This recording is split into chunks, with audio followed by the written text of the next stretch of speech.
इस 2 महीने से सीख रहे हैं क्या है बिकमिंग लाइक क्राइस्ट, मसीह के जैसा बनना, उस विषय से हम सीख रहे हैं। और दूसरा पत्रस पहला अध्याय से सीख रहे हैं और हर एक लाइन को थोड़ा सा बारीकी से हम देख रहे हैं।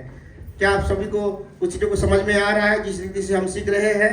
ठीक है, हम बहुत स्लो जा रहे हैं इस टॉपिक में, ताकि हम जानना बहुत जरूरी है। ठीक है कि 1 महीने में ख़त्म करना इससे बेहतर है कि हम अच्छी रीति से उस विषय को जानें। ठीक है, दूसरा पत्रस पहला अध्याय 5वीं आयत में इस प्रकार लिखा गया है, इसी कारण तुम सब प्रकार का यत्न कर क्या करना है? विश्वास में क्या जोड़ना है? सद्गुण, सद्गुण पर ज्ञान या समझ पर क्या है? संयम, और संयम पर जो है धीरज। आज हम देखने वाले हैं कि धीरज पर पतरस ने जो है क्या जोड़ने के लिए कलीसिया को कह रहा है या मसीह लोगों को क्या कह रहा है? धीरज पर क्या जोड़ने के लिए कह रहा है? भक्ति। ठीक है, और धीरज पर भक्ति दूसरा पत्रस के 1:6 में लिखा गया है और 1:7 में लिखा गया है। और भक्ति पर भाईचारे की प्रीति, और भाईचारे की प्रीति पर प्रेम बढ़ाते जाओ। लोग आसानी के साथ कह देते हैं प्रेम होना चाहिए। ठीक है, लेकिन प्रेम जो है क्या है? ये सारे स्तर को जाने के बाद ही कोई व्यक्ति सच्चा प्रेम कर पाएगा। जो प्रभु के ऊपर विश्वास करता है, जिनके अंदर प्रभु का समझ है, जो संयमी है, जो धीरजमंद है, ठीक है, वही जो है सच्ची में प्रेम कर पाएगा, नहीं तो प्रेम नहीं कर पाएगा। ठीक है, तो सबसे आखिरी क्या रखा है? प्रेम को रखा है। तो मसीह का गोल क्या है? हम सभी का गोल क्या है? हम मसीह जैसा प्रेम करने वाले बने। ठीक है, हम लोग का उद्देश्य क्या है? मसीह जैसा प्रेम करने वाले बने। अगर हमारे अंदर प्रेम है तो जान लीजिए कि मसीह का चरित्र हमारे अंदर विकसित हो रहा है। हालेलुया। तो सबसे पहले देखेंगे क्या जोड़ने के लिए बोला है? धीरज पर भक्ति, गॉडलीनेस। ठीक है, भक्ति भाव। ये भक्ति क्या होता है? भक्ति के बारे में बोलेंगे तो भक्त का पहला जो है फोटो आता है, पिक्चर आता है कि नहीं? भक्त मतलब कौन है? भक्त जो 24 घंटा जो है प्रभु का नाम जपता रहता है। ठीक है, कोई बहुत सारे रीति से, मतलब सांसारिक भाषा में बोलूंगा तो बहुत सारे रीति से जो है नाम जपते रहना। जैसे हम मसीह लैंग्वेज में बोलूंगा तो हर समय यीशु यीशु यीशु यीशु बोलते रहना। ठीक है, हालेलुया हालेलुया बोलते रहना। ठीक है, या अन्य भाषा में प्रार्थना करते रहना कि प्रभु को। इसे आप देखे होंगे ना, कई सारे धर्म में कई सारे तरीके से लोग भक्ति को दिखाते हैं। कई सारे हमारे देखा हूं भारत देश में कोई माला ऐसे पकड़ता है रोजरी जो है, और ऐसे करते रहता है और क्या क्या नाम जपता रहता है, भक्ति। ठीक है, तो लेकिन ये भक्ति क्या है? जो धीरज के साथ हमें भक्ति भाव को जोड़ने के लिए कहा गया है। असली मायने में उसका अर्थ देखा जाए तो भक्ति का मतलब यह है कि यही सोच है कि जीवन व्यर्थ है अगर प्रभु नहीं है तो। क्या है? अगर परमेश्वर नहीं है तो जीवन क्या है? व्यर्थ है। ठीक है, और ऐसा जीवन, भक्ति वाला जीवन किसको कहेंगे? ऐसा जीवन जो जीवन हमें लगातार परमेश्वर का याद दिलाता रहता है। ठीक है, परमेश्वर का नाम जपना नहीं है, जो जीवन लगातार हमें परमेश्वर का याद दिलाता रहता है, वो होता है भक्त या भक्ति वाला जीवन। आप ऐसे व्यक्ति को जानते हैं? हम हर व्यक्ति के जिन व्यक्ति के साथ मिलते हैं उस व्यक्ति का थोड़ा सा जो है इफेक्ट हमारे ऊपर होता है। अगर ऐसे व्यक्ति के पास मिलेंगे जो पैसे खूब लगाता है, वो पैसे के बारे में बात करेगा आपको, तुम्हें भी बोलेगा कि ऐसे करो ऐसे करो, और तुम्हें सपने में आसमान पहुंचा देता है कि नहीं? और आप भी उनके पीछे जो है कुछ पैसा लगा के डूब भी जाते हैं लोग। ठीक है, ऐसे भी होते हैं कुछ लोगों को जो बोलेंगे, कुछ लोग जो खेलने वाले लोग हैं वो खेलने के बारे में बात करेगा और तुम्हें भी उत्साहित कर देगा कि तुम भी खेलो, और तुम्हें खेलने में उनके साथ रह के तुम्हें क्या करेगा? खेलने कूदने का मन लगेगा। तो ऐसे भक्ति भाव ऐसा चीज है कि ऐसे व्यक्ति को हम बोल सकते हैं, भक्ति गॉडली व्यक्ति बोल सकते हैं, जिनके साथ रह के हमें किसका याद आ जाए? परमेश्वर का याद आ जाए। ठीक है, आप मिले होंगे ऐसे व्यक्ति से, जिनके साथ थोड़े समय आप मिलेंगे तो आपका आत्मिक जीवन में एक क्या हो जाएगा? बेकारी टाइप, उनको मिलते ही आपको किसका याद आएगा? परमेश्वर का याद आएगा। उनको मिलते ही आपको लगेगा कि मुझे प्रार्थना करना चाहिए। उनको मिलते ही आपको लगेगा कि मुझे वचनों से पढ़ना चाहिए। उनको मिलते ही याद रहेगा कि अरे मैं किस स्तर पे हूं, मैं तो प्रभु को जानता ही नहीं हूं, मैं प्रभु से दूर चला गया। भक्ति भाव मतलब क्या है? कि ऐसा जीवन जो आपको परमेश्वर का याद दिलाए। ठीक है? और उन व्यक्ति का केवल उपस्थिति ही, उन व्यक्ति का प्रेजेंस ही आपको क्या करेगा?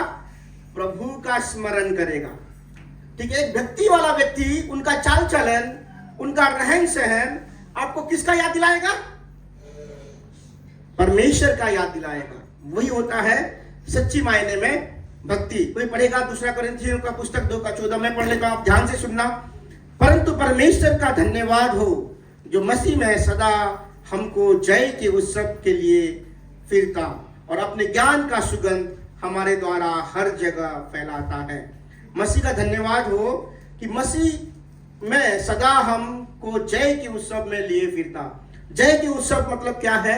Victory work. मतलब क्या है कि हम जीत चुके हैं और इन बातों को हम डेमोन्स्ट्रेट कर रहे हैं हमारे चलने के द्वारा। हम जीत चुके हैं कि नहीं? जीत चुके हैं। किस में जीत चुके हैं? मसीह में। हम ऑलरेडी जयवंत से, हम हार से शुरू नहीं करते हैं, हम जीत से शुरू करते हैं, हम विक्ट्री से शुरू करते हैं। अगर मसीह का विक्ट्री अगर हमारे अंदर है तो हम कैसे चलेंगे? उस हमारा चाल चलन उस मसीह का विक्ट्री को क्या है? मसीह के जय को जो है दिखाता है। हमारा चाल चलन किसको दिखाता है? मसीह की विक्ट्री को दिखाता है। और उसमें क्या होता है? और अपने ज्ञान का सुगंध हमारे द्वारा हर जगह फैलाता है। ठीक है? सुगंध, ज्ञान का सुगंध। अगर हम मसीह के ज्ञान में, मसीह की विक्ट्री में अगर हम चलते हैं, अगर हमारा जीवन जो है मसीह के विक्ट्री के द्वारा जो है स्थिर है और हम चलते हैं कि यस, मैं इसलिए जी पा रहा हूं, मैं इसलिए जो है प्रलोभन के ऊपर हावी हो पा रहा हूं क्योंकि मसीह का विक्ट्री का सामर्थ मेरे अंदर है, इसलिए मैं जी पा रहा हूं। और वो जो व्यक्ति जीता है उसका जो प्रभु का ज्ञान का सुगंध जो है हर जगह वो फैलाता है। ठीक है? सुगंध फैलता है कि नहीं? फैलता है।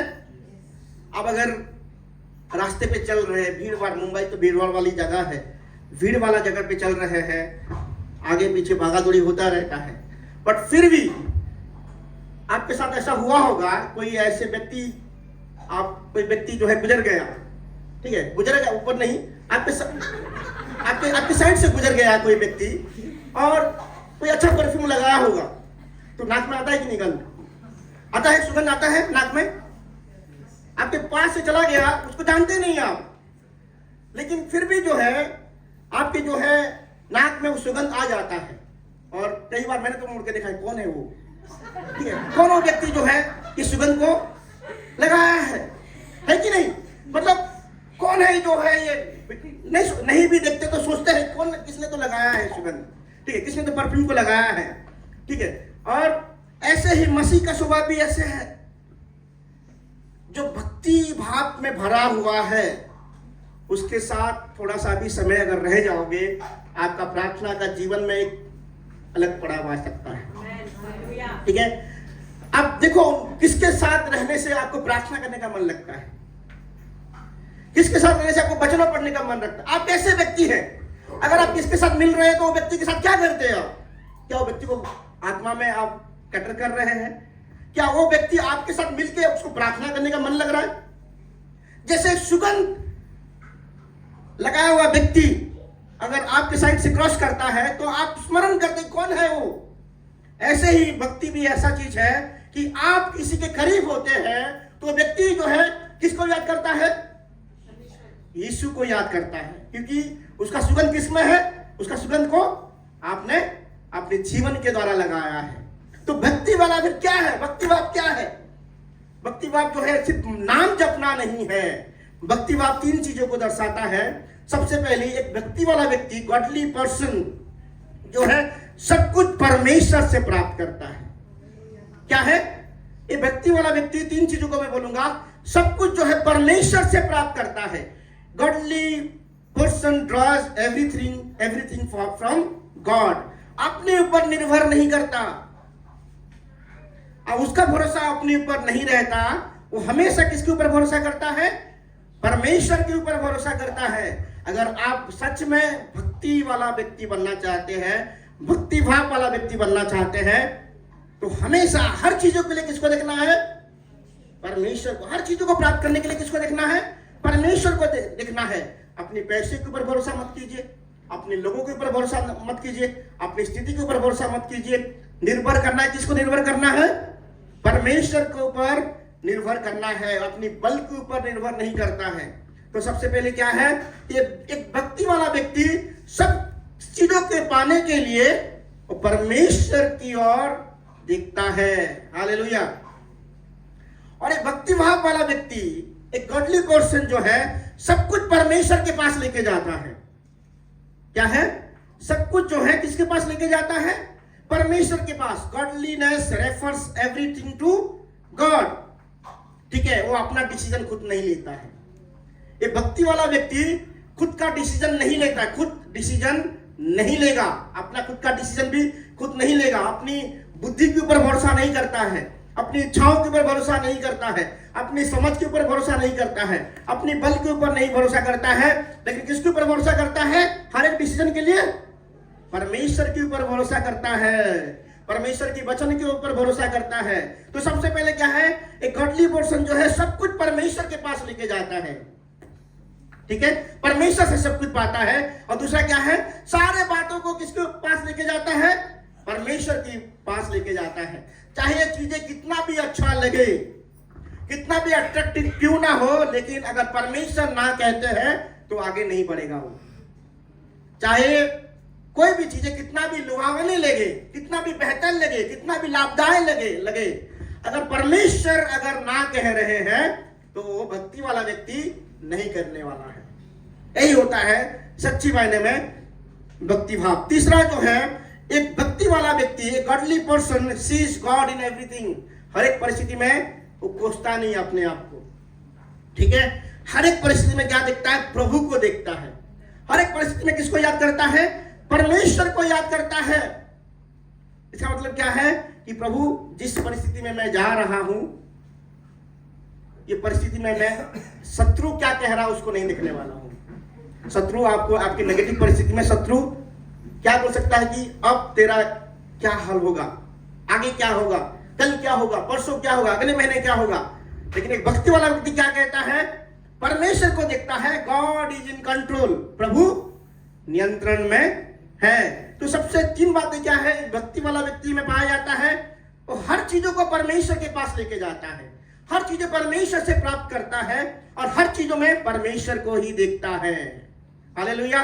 तभी कहेंगे कि ये सच में एक भक्ति वाला व्यक्ति है या भक्ति भाव उसके अंदर है। कुछ कुछ चीजों को समझने के लिए जो है बहुत मुश्किल होता है, इसलिए उसका ऑपोजिट वर्ड जो है, एंटोनिम वर्ड जो है देखना पड़ता है। तो भक्ति, अगर भक्ति को सही रीति से समझना है तो किसको देखना पड़ेगा? भक्तिहीनता क्या है? बाइबल में लिखा गया भक्तिहीनता क्या है। यहूदा का पुस्तक उसका 14वीं आयत से 16वीं आयत तक पढ़ेंगे। मैं पढ़ लेता हूं आप सभी के लिए। अगर सच में आपको भक्ति को समझना है तो इसमें लिखा गया है कि सबका न्याय करे, यीशु के बारे में जब आएगा कि सबका न्याय करे और सब भक्तिहीनों को उनकी अभक्ति के सब कामों के विषय में जो उन्होंने भक्तिहीन होकर किए हैं, उन सब कठोर बातों के विषय में जो भक्तिहीन पापियों ने उसके विरुद्ध की है, दोषी ठहराए। ठीक है, 4 बार जो है भक्तिहीन इस आयत में उल्लेख किया गया है। कितने बार? 4 बार। ठीक है, 15वीं आयत में लिखा गया है, 4 बार भक्तिहीन के बारे में लिखा गया है। ठीक है, और फिर भक्तिहीन क्या है? 16वीं में इसका आंसर है, ये तो असंतुष्ट। क्या है? कभी संतुष्ट नहीं होंगे। व्यक्ति वाला व्यक्ति हमेशा प्रभु में संतुष्ट रहता है। अगर आपके अंदर असंतुष्ट अभी भी है, अनसेटिस्फाइड है, तो जान लीजिए कि कहीं ना कहीं मेरे अंदर भक्ति नहीं है। ठीक है, कुड़कुड़ाने वाले अगर आप कुड़कुड़ाते हैं तो आपके अंदर भक्ति नहीं है। ठीक है, कुड़कुड़ाना बंद हो जाता है। जब प्रभु में पढ़ने लगते हैं, हम संतुष्ट होने लगते हैं, कुड़कुड़ाना बंद हो जाता है। अगर हम कुड़कुड़ाने लगते हैं तो कहीं ना कहीं हम भक्तिहीन हैं। अपनी अभिलाषाओं के अनुसार चलने वाले और मुंह से घमंड की बातें बोलते हैं और लाभ के लिए मुंह देखी बड़ाई किया करते हैं। ठीक है, असंतुष्ट रहना, कुड़कुड़ाना, अभिलाषाओं के अनुसार चलना, ठीक है, मुंह से घमंड करना और अपने लाभ के लिए जो है बड़ाई करना, मुंह देखी बड़ाई करना, ये सब किस बातों को दर्शाता है? भक्तिहीनता को। हालेलुया। तो भक्ति वाला व्यक्ति क्या है? हर बातों में परमेश्वर को देखता है। ठीक है, तो समझ में आया आपको कि सारे बातों को लेके किसके पास लेके जाना है? परमेश्वर के बात लेके, सारे हर बातों को, हर परिस्थिति में। दूसरा क्या है कि रिसीव एवरीथिंग, प्रभु से सारे बातों को रिसीव करना है। प्रभु तेरी इच्छा है तो मैं आगे जाऊंगा। ठीक है। एंड तीसरी क्या है कि भक्ति वाला व्यक्ति जो है सीज गॉड इन एवरीथिंग, प्रभु में सब बातों में प्रभु को देखता है। सब परिस्थिति में किसको देखता है? परमेश्वर को देखता है। अगर ये तीन बातें आपके अंदर है और जैसे वचनों में लिखा गया है, अगर आप कुड़कुड़ाते नहीं, अगर आप संतुष्ट हैं, अगर आप घमंड नहीं करते, तो आप कौन है? भक्ति वाला व्यक्ति है। ठीक है, समझ में आ गया? तो अपने आप को परखिए कि सच में क्या मैं भक्ति भाव वाला व्यक्ति हूं क्या? सच में मैं गॉडली मैन हूं क्या? ये अपने आप को आपको परखना है। अगर नहीं है तो फिर जो है दोबारा जो है उस विश्वास में जाइए। विश्वास में जो है क्या है? सद्गुण को जोड़िए और फिर आगे बढ़ते जाइए, फिर भक्ति में आइए। ठीक है, तो क्या जोड़ना है हमें? धीरज पर भक्ति। ठीक है, एक धीरजमंद व्यक्ति ही जो है भक्ति भाव रख सकता है। ठीक है, जिसके अंदर धीरज है, नहीं तो क्या करेगा? जिनके अंदर धीरज नहीं होता है वो उतावला हो जाएगा। होगा कि नहीं? क्योंकि भक्ति भाव जो है परमेश्वर की ओर हमेशा देखना, और जो परमेश्वर की ओर देखेगा वो जो है परमेश्वर का वेट करेगा हर बातों में, परमेश्वर की सम्मति लेगा हर बातों में। वो जल्दबाजी में काम नहीं करेगा। ठीक है, अगर आप जल्दबाजी में अभी भी काम कर रहे हैं तो कहीं ना कहीं भक्ति वाला व्यक्ति आप नहीं है, भक्त नहीं है प्रभु के। ठीक है, क्या आपको समझ में आया? दूसरा क्या है? क्या जोड़ना है भक्ति में हमें? भक्ति में हमें एक का साथ में लिखा गया है भाईचारे की प्रीति। ये भाईचारे की प्रीति क्या है? सबसे जो है कॉमन जो डिस्क्रिप्शन है, साधारण जो वर्णन है, इसके बारे में कहूंगा तो ये जो है किसी संत के बारे में नहीं कहा गया है, या किसी फैमिली मेंबर के, एक परिवार का जो भाई बहन है उसके बारे में नहीं कहा गया है। ये उनके बारे में कहा गया है जो मसीह में जो भाई है। ठीक है, जो भाई जो मसीह के ऊपर विश्वास करते हैं। अगर आमतौर पे देखा जाए तो कलीसिया के भाई बहन। ठीक है, ठीक है, इसको बोला जाता है भाईचारे की प्रीति। ये फैमिली रिलेटिव नहीं है। ठीक है, ये वो है जो हमारे भाई बहन जो कलीसिया में है हमारे साथ। ठीक है, और कलीसिया के लोगों को प्रेम करना अगर प्रभु में नहीं बढ़ रहे तो आसान नहीं है। समझ में आ रहा आपको? कलीसिया के अपने भाई को प्रेम करना आसान नहीं है अगर आप प्रभु में नहीं बढ़ रहे तो।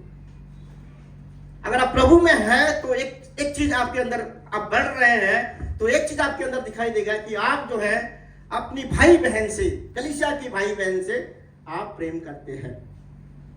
आप अपनी फ्रेंड को चुन सकते हैं, मैं इसके साथ दोस्ती करूंगा। ठीक है, ये आपकी चुनाव है। लेकिन भाई बहन को आप चुन सकते हैं। आपकी माता पिता भी भाई बहन को, आपका भाई कौन होगा बहन कौन होगा चुन नहीं सकते। चुन सकते हैं भाई बहन को?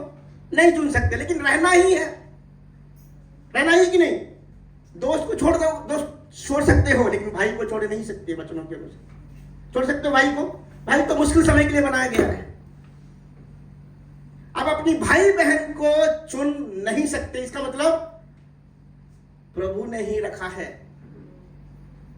प्रभु ने ही चुना है कि आप अगर इस भाई और बहन के बीच में रहेंगे तब आपके अंदर भाईचारे का प्रीति आ सकता है। समझ में आ रहा आपको? प्रभु अगर आपको इस भीड़ में रखेंगे, इन लोगों के बीच में रखेंगे, तभी ही आपके अंदर वो भाईचारे का प्रीति क्या हो सकता है? डेवलप हो सकता है। हालेलुया। तो इजी नहीं है, आसान है? आसान नहीं है, लेकिन प्रभु में वो आसान हो जाएगा। इसलिए लोग कहते हैं दूसरा कोई करता मेरे साथ तो चलता, लेकिन एक विश्वासी भाई ने मेरे साथ बहुत बड़ा धोखा दिया। कहते हैं कि नहीं? अरे दूसरा कोई होता, कोई दुश्मन होता तो चलता, कोई और होता जो प्रभु को नहीं जानता वो होता तो चलता, लेकिन एक विश्वासी ने मेरे साथ ऐसा किया, एक पास्टर ने मेरे साथ ऐसा किया। ये बोलते हैं ना, मैं तो मुंबई में बहुत ज्यादा सुनता हूं ये, ठीक है, बोलते हैं कि नहीं? ये विश्वासी होता, विश्वासी ने किया। और प्रभु ने जानबूझकर आपको ऐसे लोगों के बीच में रखा है कि आप बढ़े। हमें बढ़ने के लिए रखा गया है। किस लिए रखा गया है? बढ़ने के लिए रखा गया है। दाऊद का हालत भी ऐसा था। अगर भजन संहिता 55 पढ़ेंगे, 55 का 12 से पढ़ेंगे, जो मेरा नाम धराई करता है, अगर वो मेरा शत्रु होता, ठीक है, शत्रु नहीं था, जो मेरा नाम धराई करता है वो मेरा शत्रु नहीं था, नहीं तो मैं उससे क्या करता? छिप जाता। वो मेरा शत्रु नहीं था, जो मेरा नाम धराई करता, जो मेरी निंदा करता है, जो मेरी ताड़ना करता है, वो मेरा शत्रु नहीं था। अगर एनिमी होता तो मैं उससे छिप जाता। लिखा है कि नहीं? और उसको सह लेता, लिखा गया है। नहीं तो उसको मैं सह लेता। अगर शत्रु करता तो मैं सह लेता। ये मेरा भाई ने किया है मेरे साथ, ये मेरी बहन ने मेरे साथ किया है, मैं कैसे सह सकूं? मेरे सहन शक्ति से बाहर है ये। आगे क्या लिखा गया है कि मेरे विरुद्ध जो बड़ाई मारता है वो मेरा बैर ही नहीं है, नहीं तो मैं उससे छिप जाता।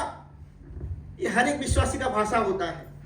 प्रभु को धन्यवाद दीजिए कि ऐसे भाई बहन आपको कलीसिया में रखा है, तो जिनके द्वारा आपको थोड़ा थोड़ा चोट पहुंचता है, ठीक है। पत्थर तब चिकना बनेगा जब एक दूसरे के साथ बने रहेंगे, मिले रहेंगे, हैं, घिसते रहेंगे, तब चिकना होते रहेगा। और एक चिकना एक बार हो जाएगा तो जितना भी एक साथ रख दो और चोट नहीं लगेगा उन लोगों को। समझ में आ रहा है आपको? दाऊद ने कहां से चिकने वाला पत्थर को निकाला? कहां से? तराई से। तराई मतलब कौन सी जगह है? सबसे नम्रता वाला जगह, जहां हम अपने आप को सरेंडर कर देते हैं। पत्थर, पानी कहां से? झरने का पानी, तराई का पानी, ठीक है, स्प्रिंग वाटर। और नीचे क्या? पत्थर, छोटे छोटे पत्थर, और उसके ऊपर पत्थर इकट्ठे रहते हैं, उसके ऊपर पानी आता रहता है। पानी आता रहता है तो क्या होता है? एक दूसरे के साथ जलने लगते हैं, घिसने लगता है एक दूसरे के साथ। पत्थर, पहाड़ के ऊपर की पत्थर चिकना दिखता है? नहीं दिखता है, क्योंकि एक दूसरे के साथ वो लड़ते नहीं, घिसते नहीं एक दूसरे के साथ। लेकिन कलीसिया में क्या होता है? एक दूसरे के साथ होली स्पिरिट, पवित्र आत्मा का जब कार्य होता है, एक दूसरे के साथ घिसने लगते हैं। क्या होता है? फ्रिक्शन होता है, घिसने लगते तो क्या होता है? चिकना ही होता है। काटेंगे एक दूसरे को पहले, क्योंकि पत्थर क्या होता है? पत्थर में तेज धार होता है कि नहीं? पहले काटने लगेंगे एक दूसरे को। सह लो, वो जरूरी है, काटना जरूरी है, ताकि आप चिकने होंगे, है कि नहीं? ताकि आप चिकने हो जाएंगे। और दाऊद ने भी उस नाले के, तराई के 5 चिकने पत्थर को लिया। जब चिकने हो जाएंगे आप, परमेश्वर आपको उठाएगा और शत्रु के सिर को मारेगा। हालेलुया। अगर आप चिकना नहीं होंगे तो आप एक दूसरे को मारते रहेंगे। शत्रु को क्या मारेंगे? शत्रु तो भाई ठीक है, अच्छा है कलीसिया, गुड, वेरी गुड चर्च, क्योंकि एक दूसरे के साथ वो चलते रहते हैं, लगते रहते हैं, मेरा जरूरत नहीं है। इस जगह पे कलीसिया में हम बोलते हैं कि शत्रु ही काम कर रहा है। कभी कभी विश्वासी को समझ जाना चाहिए कि शत्रु नहीं, हम काफी है, कलीसिया के लोग काफी है। प्रभु ने जो है भाई को इसलिए रखा है कि हम बढ़ सके। आप नहीं है तो मैं नहीं बढ़ सकता, मैं नहीं है तो आप नहीं बढ़ सकते। हमें बढ़ना किसके साथ? एक दूसरे के साथ। किसके साथ? एक दूसरे के साथ। दाऊद क्या कह रहा है? मेरा नाम धराई करता है, वो शत्रु नहीं था। कौन था? शत्रु होता तो मैं सह लेता, हम भी एक जगह से, दूसरा कोई नहीं था। मेरा ये कलीसिया का भाई मेरे साथ ऐसा किया। जो मेरा विरुद्ध बड़ाई मारता है वो मेरा बैरी नहीं है, नहीं तो उससे छिप जाता। परंतु वो तो तू ही था जो मेरी बराबरी का मनुष्य, मेरा परम मित्र, मेरा क्लोज फ्रेंड, ठीक है, और मेरी जान पहचान का, मैं उनसे जानता था, और दोनों आपस में कैसे मीठी मीठी बातें करते थे। हम भीड़ के साथ परमेश्वर की भवन को जाते थे, भीड़ के साथ। दाऊद की क्या कह रहा है इस जगह पे? जिनके साथ वो आराधना करता था, है कि नहीं? अगर देखें, जिनके साथ वो परमेश्वर के भवन में जाता था, अगर आज की भाषा में जिनके साथ वो कलीसिया जाता था, जिनके साथ आराधना करता था, वही व्यक्ति जो है मेरे साथ ऐसा किया। और दूसरा कोई होता तो मैं सह जाता, दूसरा कोई होता तो मैं मान लेता, लेकिन यही भाई ना, जिसके साथ मैंने आराधना किया, जिसके साथ मैं कलीसिया गया, जिसके साथ मैं प्रभु के उपस्थिति में रहा, उस व्यक्ति से मेरा चोट लगा है।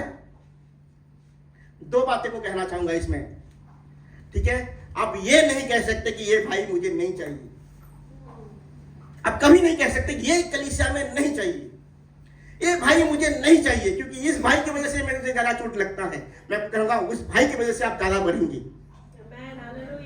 ठीक है?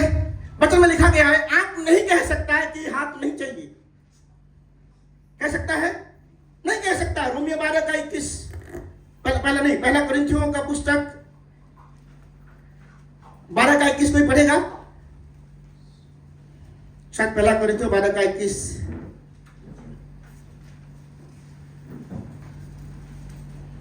आंख से नहीं कह सकती कि मुझे तेरा प्रयोजन नहीं, और ना सिर पांव से कह सकता है कि मुझे तुम्हारा प्रयोजन नहीं। ठीक, आंख हाथ से नहीं कह सकता कि मुझे तू नहीं चाहिए, ठीक है?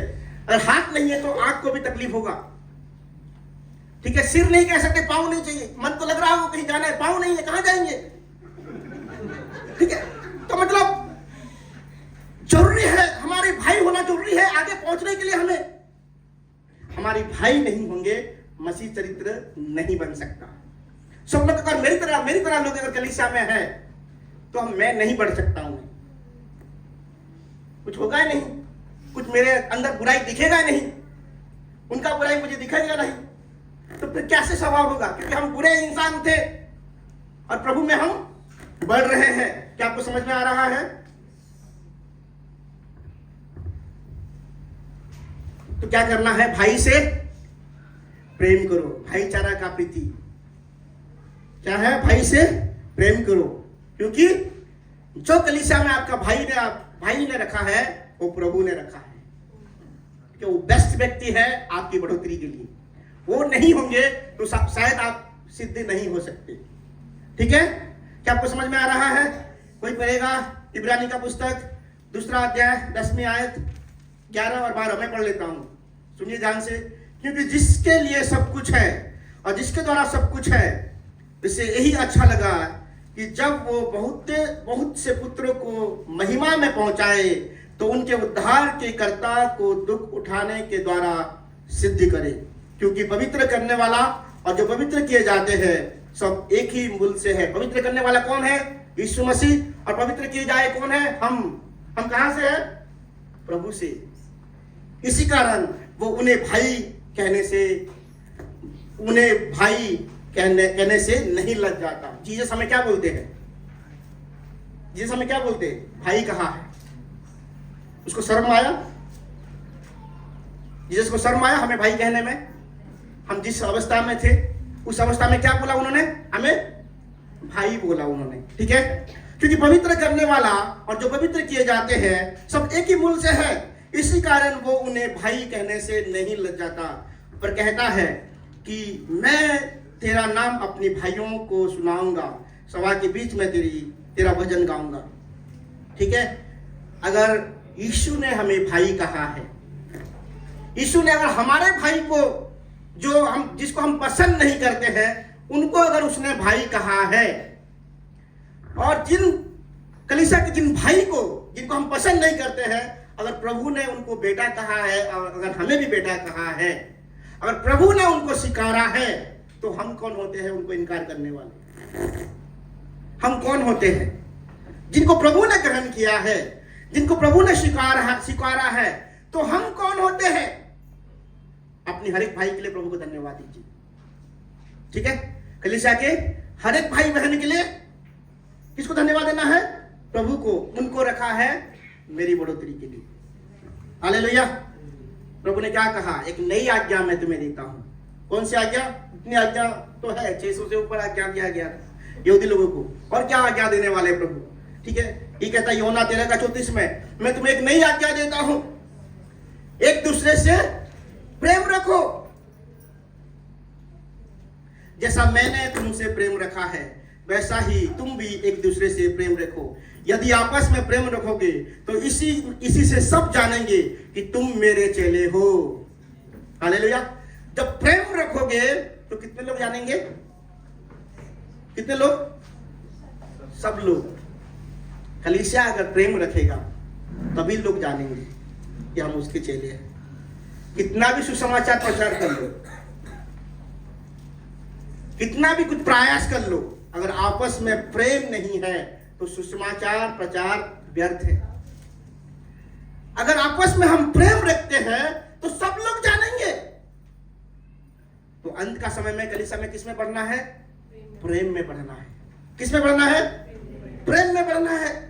तभी जानेंगे लोग कि हम उसके चेले हैं।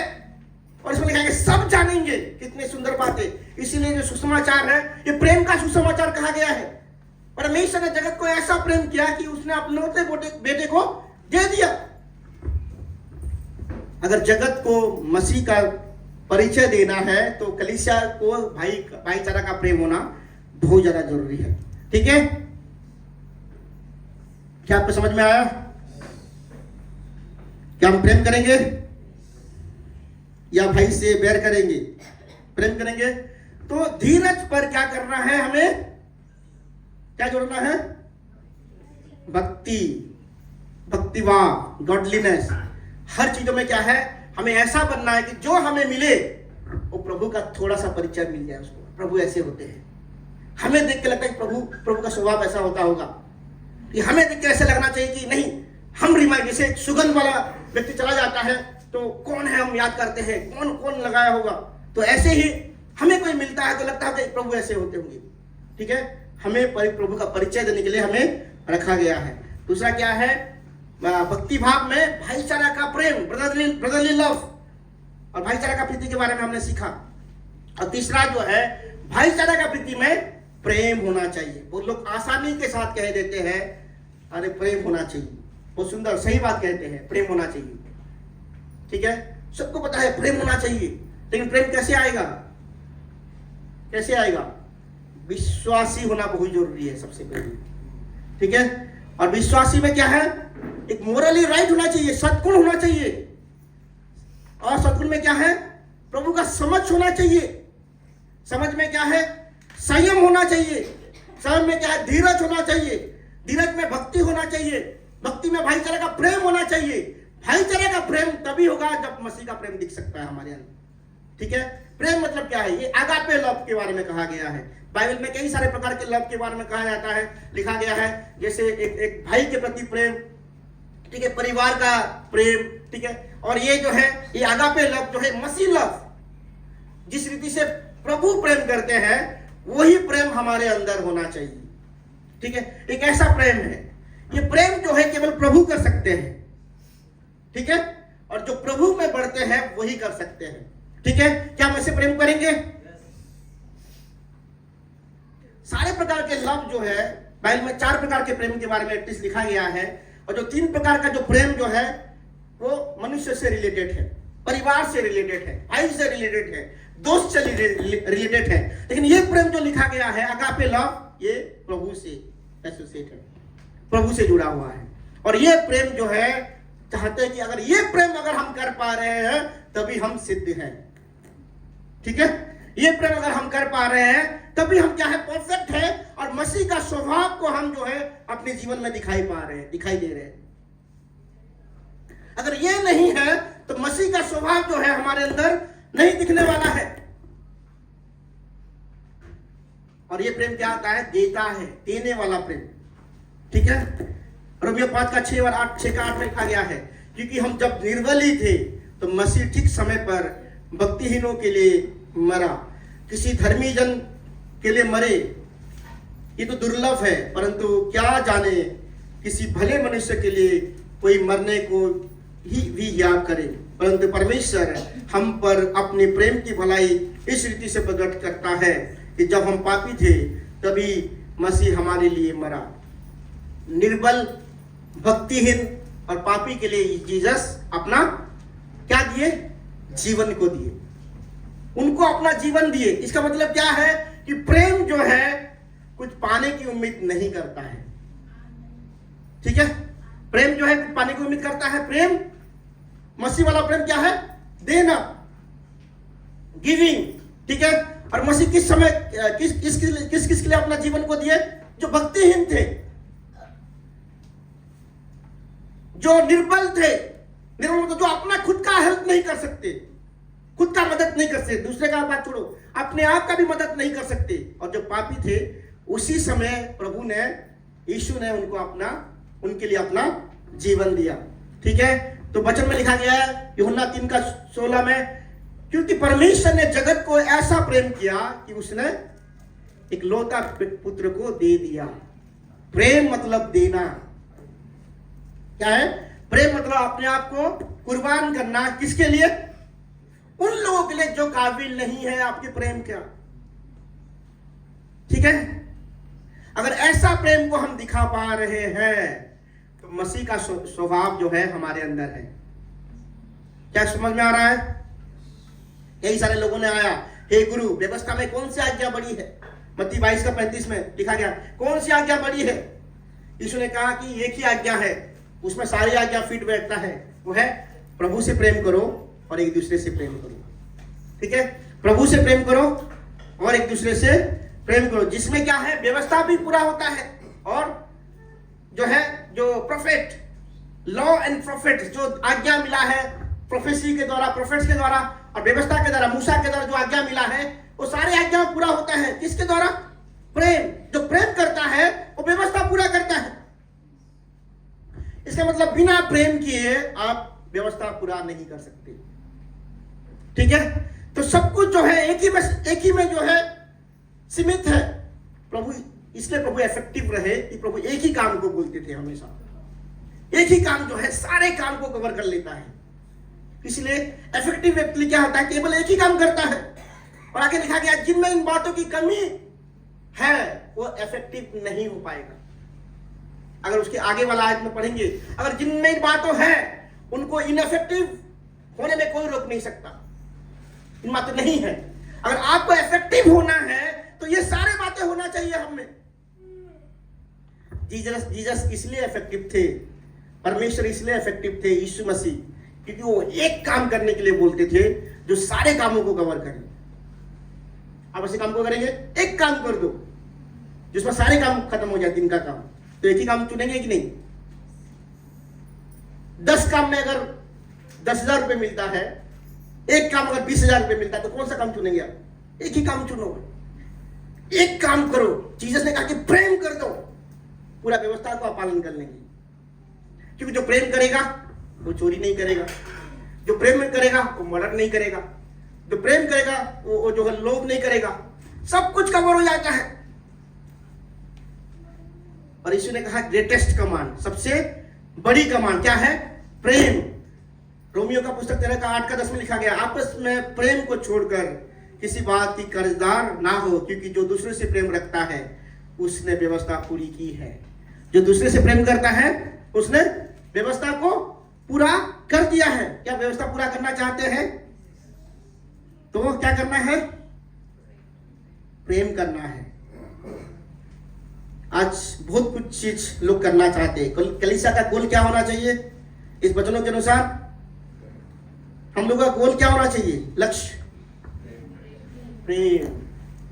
क्या है हमारा गोल? क्या है कलीसिया का? प्रेम करना। अगर यहाँ पे भटक गए तो भटक गए सब चीजों में। ठीक है, यहाँ पे अगर मिस हो गए तो और कहीं हम भटक चुके हैं। ठीक है, और ये सारी चीजें जो है सिखाया भी नहीं जाता है। ठीक है, हमें क्या करना है? एक दूसरे से प्रेम करना है। और किससे? प्रभु से प्रेम करना है। क्योंकि वचनों के अनुसार 1 कोरिन्थियों 13 की आयत के अनुसार क्या लिखा? पौलुस क्या कहता है? अगर मैं मनुष्य की बोली भी बोलूं या सरदूतों की बोली भी बोलूं और मेरे अंदर प्रेम नहीं है तो मैं ठनठनाता हुआ क्या हूं? पीतल हूं ना, झांझ हूं, और टनटनाता हुआ झांझ, क्या पीतल, क्या लिखा गया? टनटनाता हुआ पीतल और झंझनाती हुई झांझ हूं। और प्रेम नहीं है तो बहुत आवाज होगा हमारे जीवन से। सब कुछ कर दो, ठीक है, इतना बड़े बड़े काम कर दो, मनुष्य और संस्कृति की बोली बोलो, अगर मेरे अंदर प्रेम नहीं है तो क्या लिखा गया है? टनटनाता हुआ पीतल और झंझनाता हुआ झांझ हूं। यदि मैं भविष्यवाणी भी करूं और सारे वेदों को भी समझ सकूं और बोल दूं, इतना भी विश्वास रखूं कि पहाड़ को मैं बोल दूं हट जाए, लेकिन मेरे अंदर प्रेम नहीं है, कुछ नहीं है। प्रेम नहीं है तो सच में कुछ नहीं है। हम मसीह की तरह बने नहीं है, ठीक है। आने वाले वचन में लिखा गया है, यदि मैं संपूर्ण संपत्ति कंगालों को खिला दूं या अपनी देह को जलाने के लिए दे दूं और प्रेम ना रखूं तो कुछ भी लाभ नहीं। कुछ नहीं किया हमने, कुछ पाया नहीं।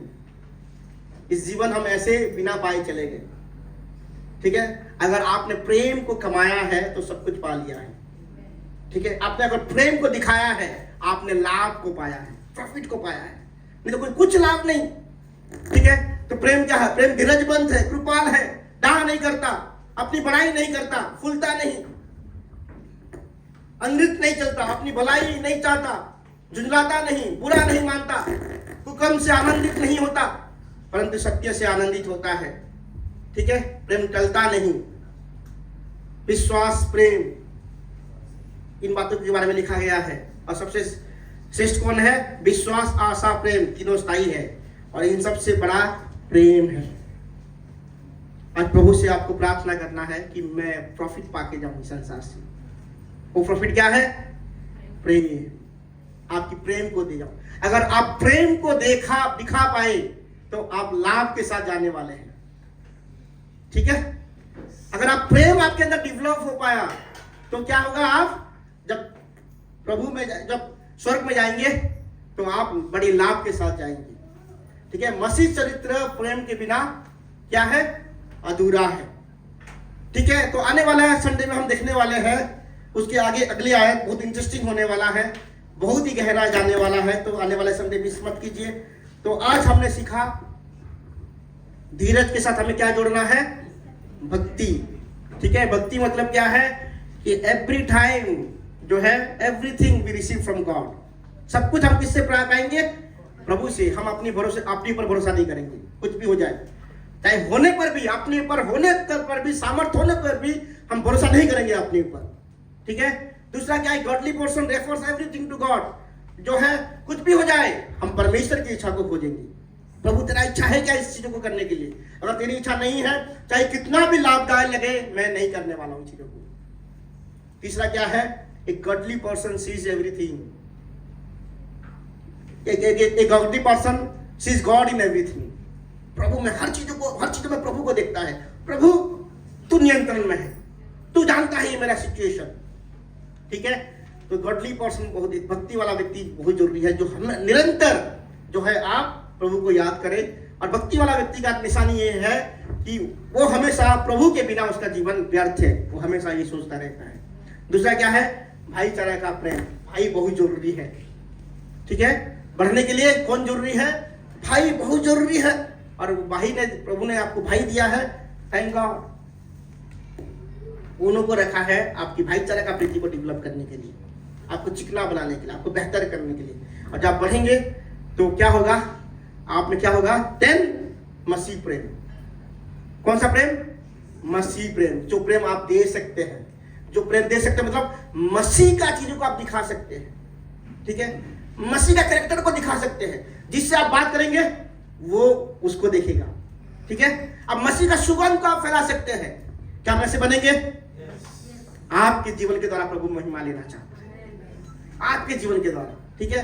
हर किसी के जीवन के द्वारा प्रभु महिमा लेना चाहता है। और आप जिस किसी से मिलेंगे पता है, उसको याद करेगा। प्रभु ऐसे होते होंगे, आपको जो मिलेगा, ठीक है। किसको याद करेगा? जीसस को याद करेगा। कैसे होंगे हम? आइए हम प्रार्थना करते हैं। प्रभु मैं धन्यवाद देता हूं, मैं तेरे जैसा बनना चाहता हूं प्रभु। प्रभु जो भी मुझे मिले प्रभु वो सांसारिक ना बने प्रभु, संसार की बातें ना हो प्रभु, लेकिन जो भी मुझे मिले प्रभु वो आपका